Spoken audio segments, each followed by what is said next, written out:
Caros irmãos e irmãs, mais uma vez vamos explicar a palavra de Deus neste programa que leva como título A Voz do Pastor.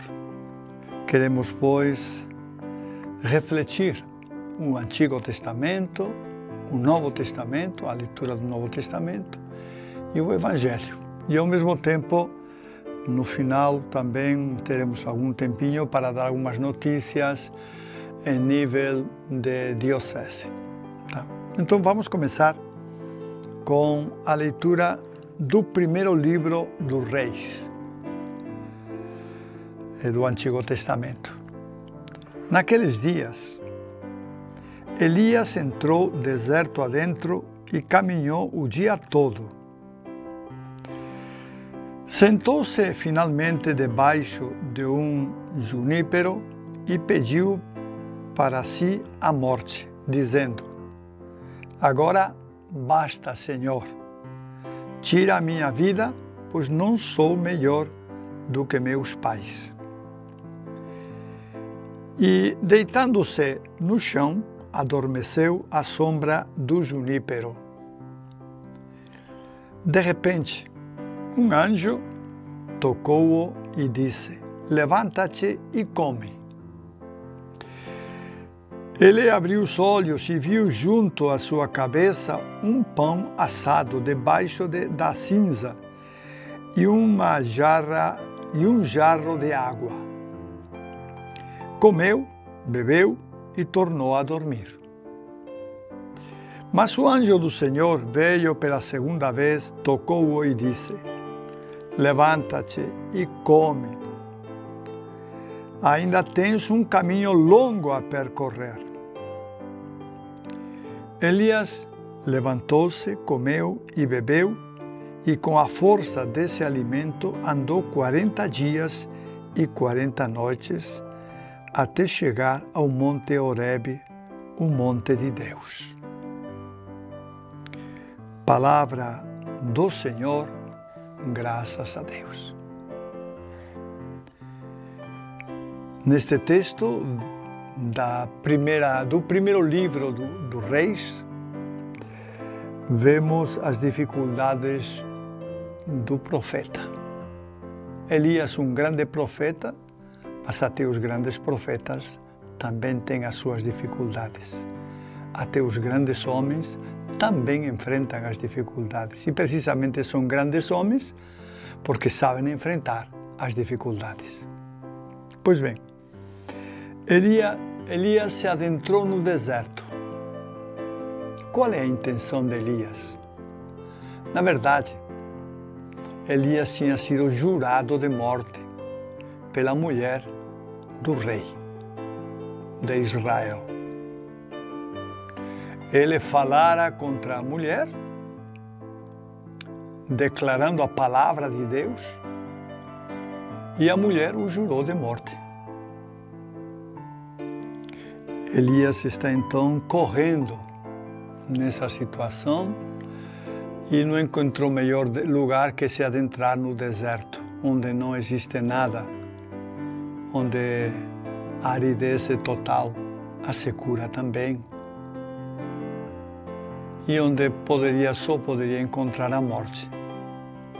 Mas Deus envia o seu anjo. Envia o seu anjo porque a missão de Elias não terminou. Ele deve ir até o Horebe, o monte de Deus. E lá Deus vai lhe revelar outras missões, outros trabalhos a realizar. Deus quer que Elias continue a sua missão de profeta. Essa é a missão de Elias, ser profeta.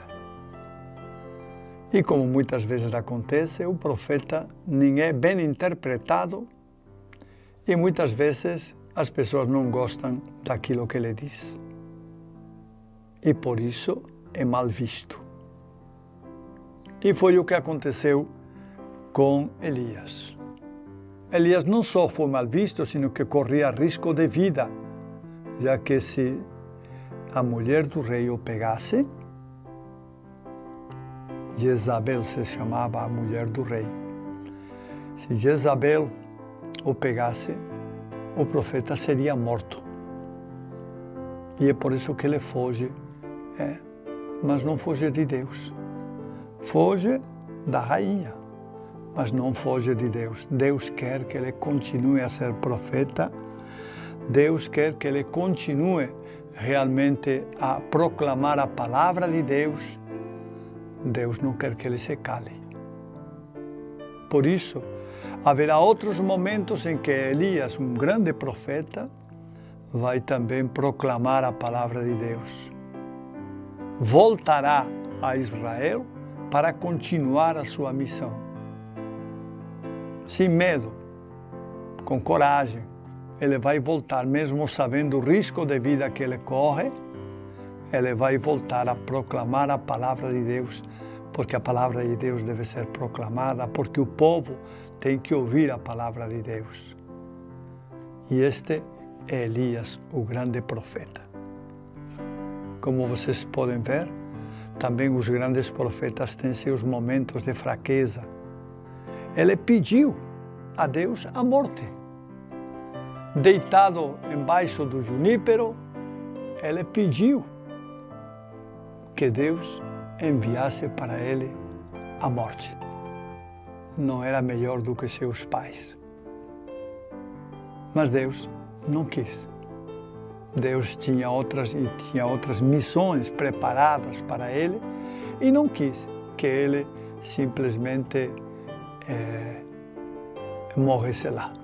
Por isso, enviou o anjo. Deus envia o anjo e quando, acordado pelo anjo, Elias abre os olhos, percebe que lá perto, entre as brasas, tem um pão e um jarro de água também para saciar a sede. Ele come, bebe e se deita de novo, mas o anjo quer que ele continue. Deus quer que ele continue com a sua missão. E a sua missão é chegar até o Monte Horebe. O Monte Horebe, que é o monte de Deus. Lá Deus vai lhe dar uma outra missão e vai continuar o seu trabalho de profeta. É bom dizer que, embora Israel tivesse muitos profetas, também havia profetas falsos, que profetizavam aquilo que soava bem aos ouvidos do rei ou da rainha, que não queriam se comprometer anunciando catástrofes. Esses eram os falsos profetas. Não falavam as palavras de Deus, mas falavam aquilo que os chefes, os reis queriam ouvir. Por isso Deus realmente não acolheu bem esses falsos profetas. Elias era diferente. Falava tragédias, falava que iriam acontecer tragédias, mas é porque ele é um profeta autêntico, que fala a verdade, que não se cala, que anuncia, embora seja uma tragédia, anuncia o que vai acontecer. Nós deveríamos ser um pouco como Elias, um pouco profetas também, pelo menos na hora de falar a verdade, de não ficar calados, de dizer o que deve ser dito, com palavras boas, mas falar o que deve ser dito. Corrigir nossos irmãos em algumas ocasiões e ajudá-los também a crescer. Às vezes somos como os falsos profetas, que ficamos calados, não falamos nada, embora saibamos que o que o nosso irmão está fazendo está errado. Somos, nesse caso, como os falsos profetas que só falavam o que agradava aos ouvidos do rei e dos importantes do reino.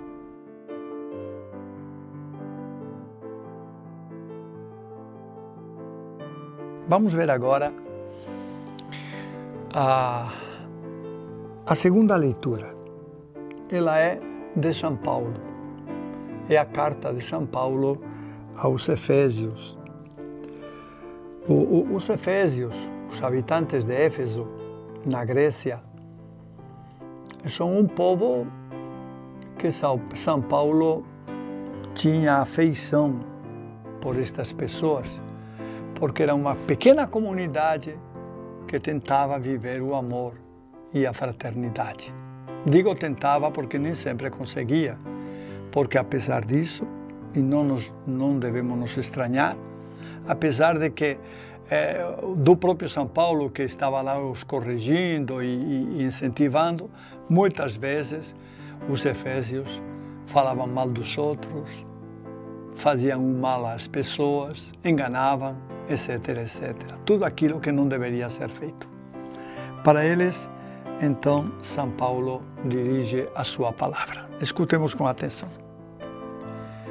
Diz São Paulo: irmãos, não contristeis o Espírito Santo, com o qual Deus vos marcou como com um selo para o dia da libertação.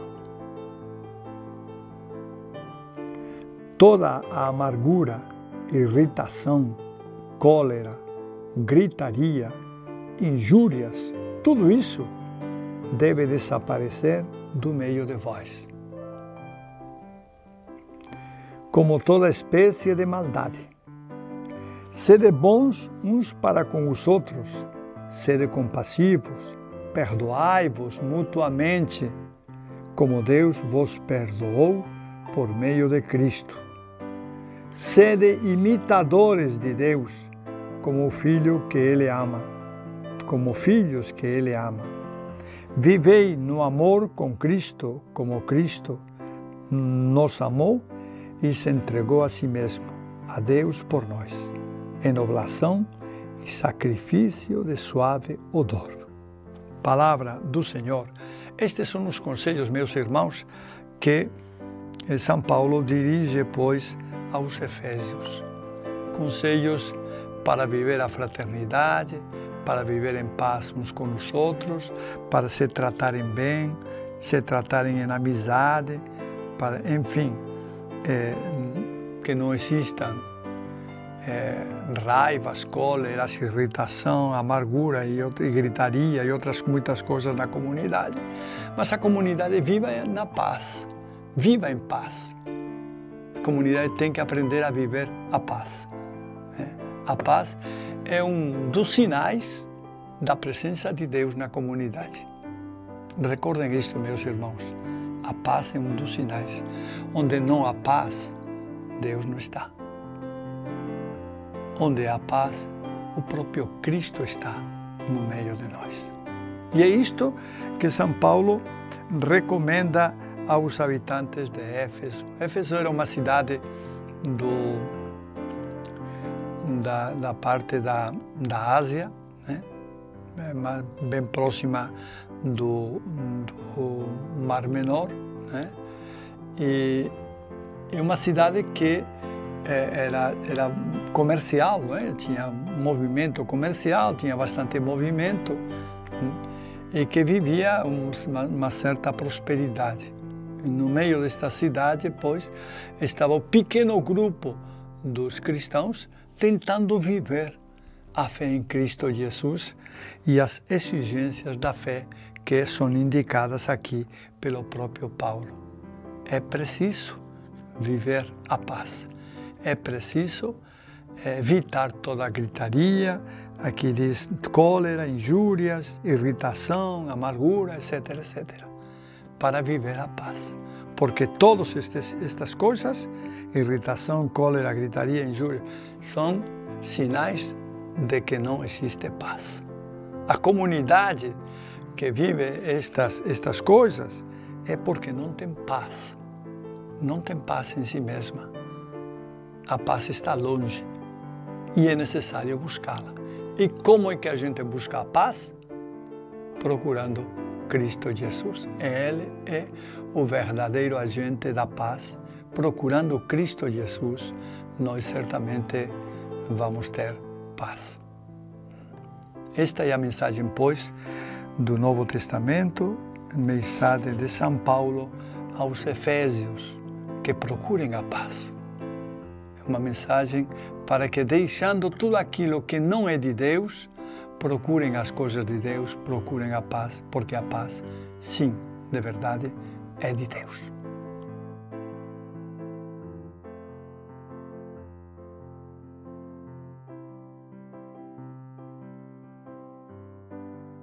Procuramos agora, então, a leitura do Evangelho de Jesus Cristo, segundo João.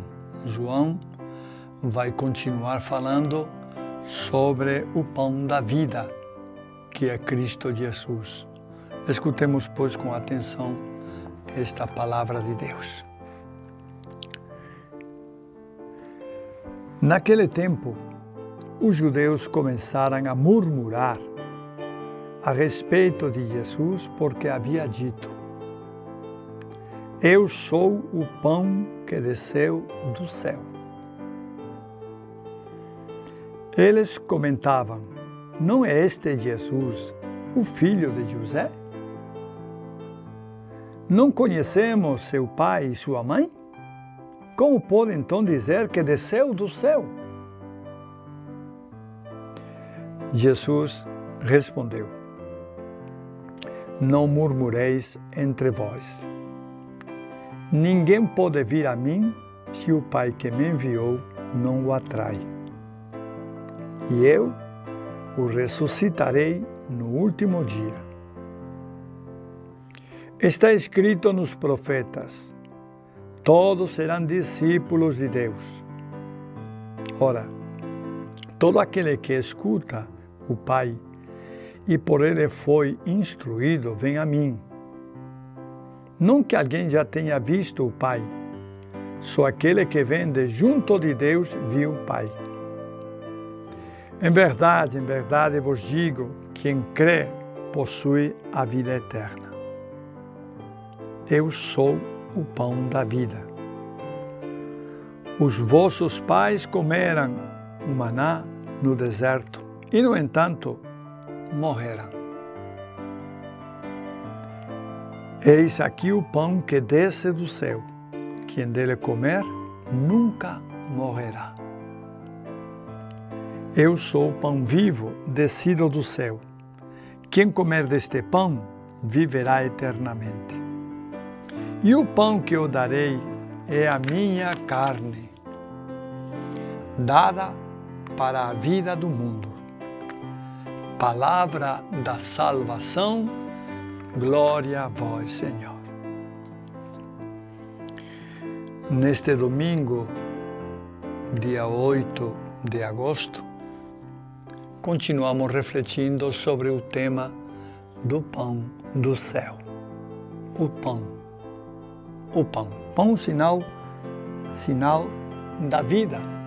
Quando nós comemos o pão, nos alimentamos, reforçamos nossa vida, nos sentimos fortes e dispostos para fazer muitas coisas. O pão. O pão que Jesus oferece aqui é um outro pão. Não é simplesmente o pão material. Por isso que os judeus estão confusos. Aqueles judeus que estavam escutando Jesus ficam extremamente confusos. Porque Jesus afirma: eu sou o pão que desceu do céu. Isto deixa extremamente confusos os judeus. Eles pensam: o pão que desceu do céu é o maná que Deus deu. É assim que eles pensam. E não há outro pão que desceu do céu, só o maná. Mas Jesus quer mostrar uma outra realidade. Ele quer mostrar que sim, há outro alimento, outro pão, que é Ele mesmo, e assim o diz: eu sou o pão que desceu do céu. Ele mesmo o afirma: eu sou o pão. Eu sou o pão que desceu do céu. Tá? Desta maneira, Jesus confunde ainda mais os seus ouvintes, porque Jesus está falando em chave salvífica e os ouvintes estão ouvindo em chave, diríamos assim, natural. Então, quando Jesus fala de dar o seu pão para comer, dar a sua carne para comer, os judeus não entendem. Pensam que Jesus é um pouco alguém que come carne humana ou coisa parecida. Eles não entendem. Por quê? Porque realmente Jesus fala textualmente, eu dou a minha carne para comer. Mas vocês, meus irmãos, devem concordar comigo que Jesus não está falando da carne do seu corpo. Está falando da Eucaristia. Da Eucaristia. Do pão que é Jesus na Eucaristia. O pão santificado que realmente traz a vida a todos aqueles que o comem. E não qualquer tipo de vida, a vida eterna. Porque essa é a característica da Eucaristia. A Eucaristia, para aqueles que a recebem com dignidade, é um alimento eterno. É um pão da vida eterno, que dá força, que nos ajuda a vencer as situações de pecado, que nos ajuda a discernir os momentos de incerteza, que nos ajuda a crescer como cristãos e como pessoas humanas. É a Eucaristia. É a Eucaristia sobre a qual Jesus fala nesta palavra de Deus, nesta leitura do Evangelho de São João. E voltando sobre a Eucaristia, é importante entender que ela não pode ser recebida de qualquer jeito. A Eucaristia tem que ser recebida com dignidade. E só quem não tem pecados graves, embora tenha algum pecado leve, mas não tem pecados graves, está preparado para receber a Eucaristia. Por isso, aqui em Bragança, nós temos uma prática de confissão. E eu acho uma coisa admirável. As pessoas se confessam com bastante frequência. Isso é admirável por quê? Porque toda a confissão, especialmente aquelas confissões antes da Eucaristia, nos preparam para esse momento sublime que é o encontro com Jesus. Porque comemos o seu corpo e o encontro com o Pai e com o Espírito também, porque da Trindade Jesus também faz parte. Dessa maneira, nós, comendo o corpo de Cristo, nós realmente estamos nos alimentando da vida, mas não qualquer vida, da vida eterna. Estamos comendo a vida eterna, que é Cristo Jesus. Ele é a vida eterna. Ele é o pão da vida. Ele é o pão que traz vida e saúde para todos nós. Por isso que é tão importante realmente é uma boa confissão antes de receber o corpo do Senhor. Não é que nós tenhamos que estar nos confessando toda semana, não é isso. Pode ser que não seja necessário, pode ser que sim, depende dos pecados que cometemos.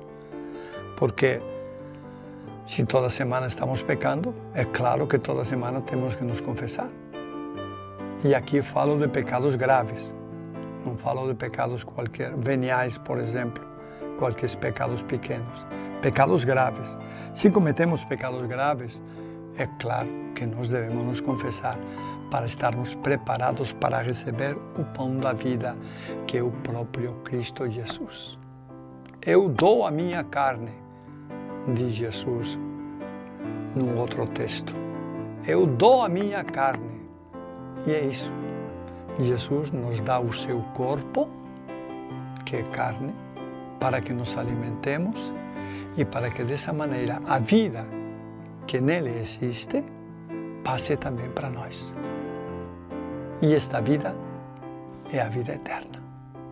A vida que nos abre as possibilidades de viver eternamente. Por isso que a comunhão é tão importante, porque ela é a chave para a vida eterna. É a chave para a vida eterna. Jesus só disse bem claro: quem come a minha carne e bebe o meu sangue, é a mim que come e bebe. Se nós comemos o próprio Deus, a carne, e bebemos o sangue do próprio Deus, isso significa que vivemos em intimidade com Deus. Intimidade. Porque comer a carne e beber o sangue, é um gesto de intimidade com Jesus. De compartilhar com Jesus também nossa intimidade, nossa fraqueza. É um gesto que nos prepara, pois, para a vida eterna. Então, recordem, a Eucaristia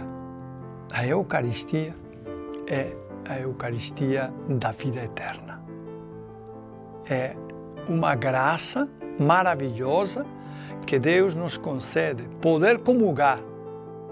Infelizmente, muita gente se aproxima da Eucaristia como se fosse no mercado, né?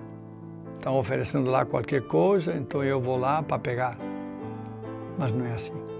Não é assim. Para a comunhão, nós temos que ir realmente reconciliados com Deus e recolhidos naquele momento, pensando no que estamos fazendo. Que não estamos recebendo qualquer coisa. Estamos recebendo Cristo Jesus, o Senhor da vida eterna.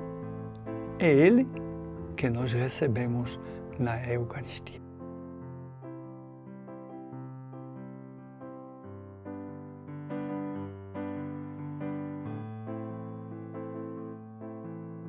Caros irmãos, vamos agora com algumas notícias. Em primeiro lugar, eu queria comunicar que a Diocese já está se preparando para o próximo ano. Como vocês sabem, no final de cada ano sempre existem alguns câmbios de padres para paróquias. Alguns vão para uma paróquia, outros vão para outra. Então, agora, nesta semana, nós vamos nos reunir para refletir um pouco como é que fica a situação das paróquias. Não é que tenhamos que tomar nenhuma decisão logo. Ainda temos alguns meses, até dezembro, teoricamente até dezembro, para decidir isso. Mas é bom já ir pensando que padres podem ir para um lugar, que padres podem ir para outro. Além do mais, recordem que nós temos também, já vamos ter 2 padres novos e nós já temos também 5 diáconos, quer dizer, um número significativo e que nós temos que alocá-los também nas paróquias. Então vamos ver como nós fazemos isso. Isso vai acontecer proximamente na reunião do Conselho Presbiteral. Também, ao mesmo tempo que o Conselho Presbiteral se reunirá pela parte da manhã, provavelmente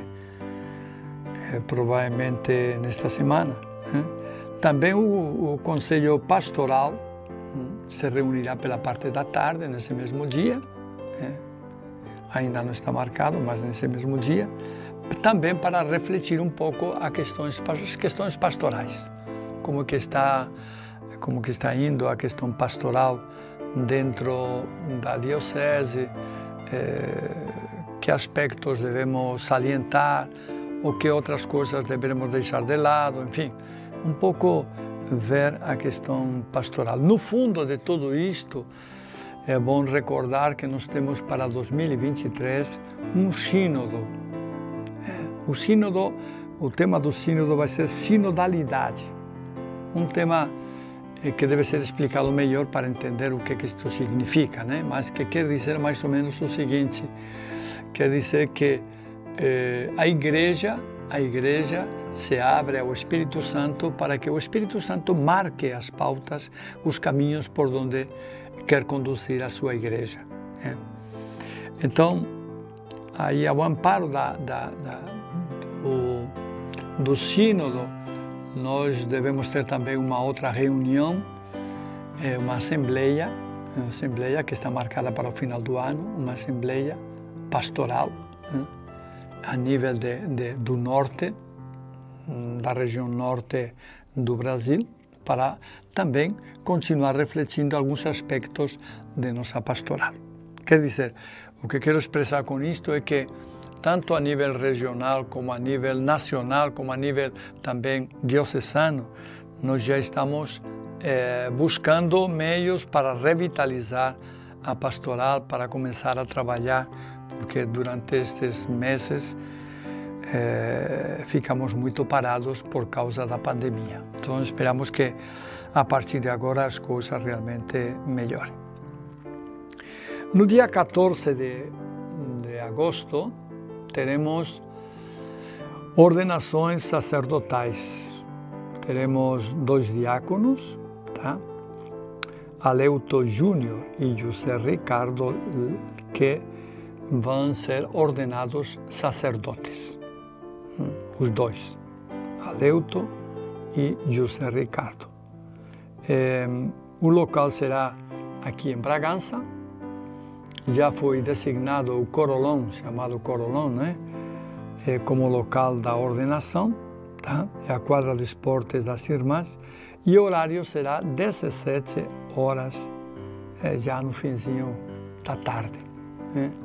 17 horas será, pois, o horário da celebração. Não esqueçam, dia 14 de agosto, tá? Às 17 horas, no Corolão, ordenação sacerdotal destes nossos 2 irmãos, Aleuto Júnior e José Ricardo. No dia 15 de agosto, é um domingo, celebramos o Dia dos Religiosos.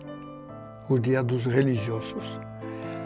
E a paróquia do Perpétuo Socorro, através do seu pároco, nos convidou para celebrarmos uma Eucaristia lá no Perpétuo Socorro, às 10 horas da manhã, tá? Precisamente para não deixar passar em branco o Dia dos Religiosos.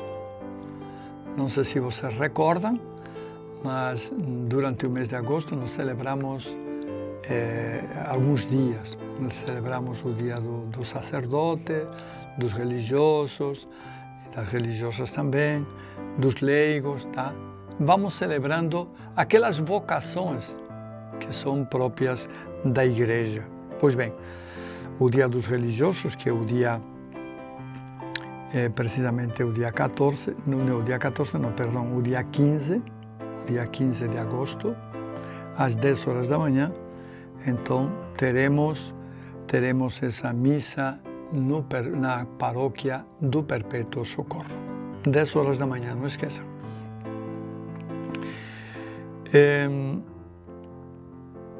Queria recordar também que continuamos com o mês vocacional. Agosto, mês vocacional, é tempo especial para rezar, refletir e manifestar a corresponsabilidade para com as vocações na igreja. É isso. Não é só tempo de esperar que surjam vocações. Não. É tempo de orar e pedir a Deus que envie muitas vocações. Todos nós queremos sacerdotes, padres, em abundância para atender nossas necessidades, para atender nossas paróquias.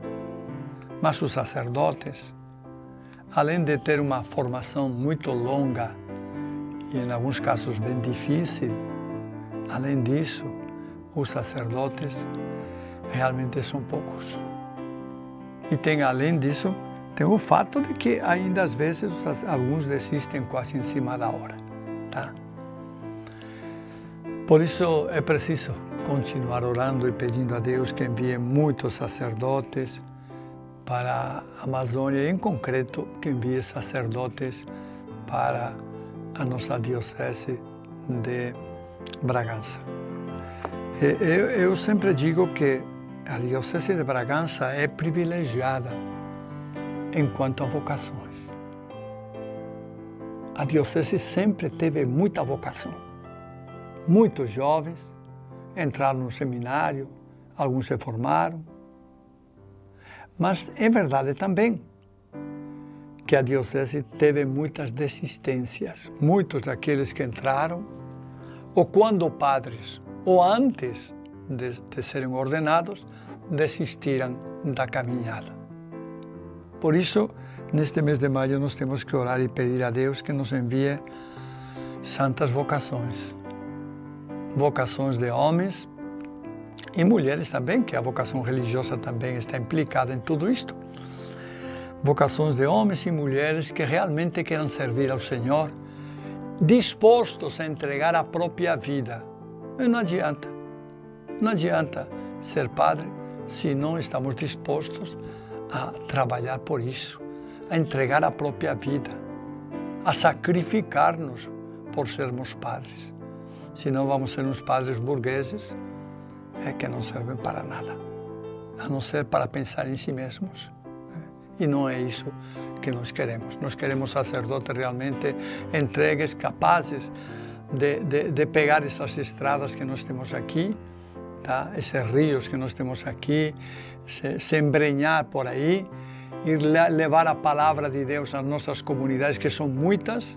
Alguém me falou há pouco tempo que são mais de 1.200 comunidades em toda a diocese. Vejam bem, 1.200 comunidades. É um número muito grande. Então, são muitas comunidades. Então, levar a palavra a essas comunidades e entregar a própria vida pelo reino de Deus. Que isso, em definitiva, é o que Deus quer. O que Deus nos pede. Me pede a mim como bispo e pede a cada um dos sacerdotes. Que não pensemos em nós, que pensemos no seu povo.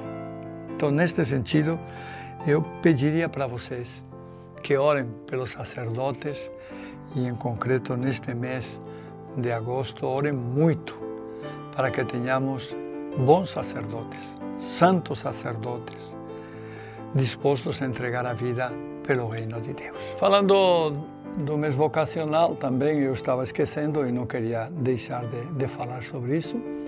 Eu vou lembrar que estamos realizando no EFAC o encontro vocacional. Lá tem bastantes jovens que estão pretendendo ingressar no próximo ano no seminário, que estão, na verdade, nem todos estão pretendendo entrar. Na verdade é assim, muitos se sentem tocados, chamados e querem saber o que realmente é isso. E isso me parece muito acertado, tá? Porque ninguém chega logo para entrar no seminário, né? Mas antes tem que pesquisar, tem que saber como é o seminário, como é o ritmo do seminário, o que lá se faz, o que lá se estuda, enfim, todas essas coisas que é natural que o jovem, antes de ingressar no seminário, saiba, né? Senão vai chegar lá sem saber nada e a coisa é complicada. Então, eu queria lembrar então que neste dia está acontecendo o encontro vocacional lá no EFAC e eu desejo que realmente desse encontro surjam muitas vocações, jovens dispostos a servir a Cristo Jesus, porque em definitiva é isso. Nós não nos servimos a nós mesmos, nós estamos a serviço de Cristo Jesus. Quando entendemos isso, as coisas se clarificam em nossa mente. Quando não entendemos, criamos muitas confusões e pensamos aquilo que realmente não é certo. Tá? Por isso é importante entender isso. Nós estamos a serviço de Cristo Jesus. Se vamos no interior, ou se vamos na cidade, ou em qualquer outro lugar onde formos, somos conscientes de que levamos a palavra e que a palavra não é nossa, que a palavra é Cristo, de Cristo Jesus. Parabéns a todos os jovens que realmente estão querendo participar, né? E alguns com certeza vão querer ingressar no seminário. Parabéns a todos eles e ânimo, porque realmente a diocese precisa também de vocês. A paróquia do Perpétuo Socorro, dos padres barnabitas, celebra a sua festa agora em setembro, tá? Eles já prepararam o cartaz, já estão lançando, já foi feito o lançamento do cartaz em toda a paróquia e esperam realmente que a paróquia se anime para participar ativamente na celebração e nos festejos. O tema da festa é Maria, Esperança da Humanidade. Será a festa no dia 17, se Deus quiser, 17 de setembro. E, se Deus quiser, devemos estar participando. Eu também, se puder, dar uma voltinha por lá para participar com eles dessa festa que para eles é muito importante, aliás, para todo o povo de Bragança. É uma festa importante, tá? Celebrando Maria, Esperança da Humanidade. Não esqueçam, dia 17 de setembro será a festa pois, da paróquia do Perpétuo Socorro. Bom, e é isso mais ou menos o que eu tinha que comunicar para vocês. Em definitiva, tem algumas coisinhas mais, mas vamos deixar para um outro dia, para uma outra ocasião. Desejo, pois, meus irmãos e minhas irmãs, que vocês tenham um bom domingo, que a paz de Cristo sempre vos acompanhe e que em todo momento vocês sejam fiéis à palavra de Deus, que nos chama a servir, a estar dispostos a servir por amor a Cristo Jesus. Um bom domingo para todos.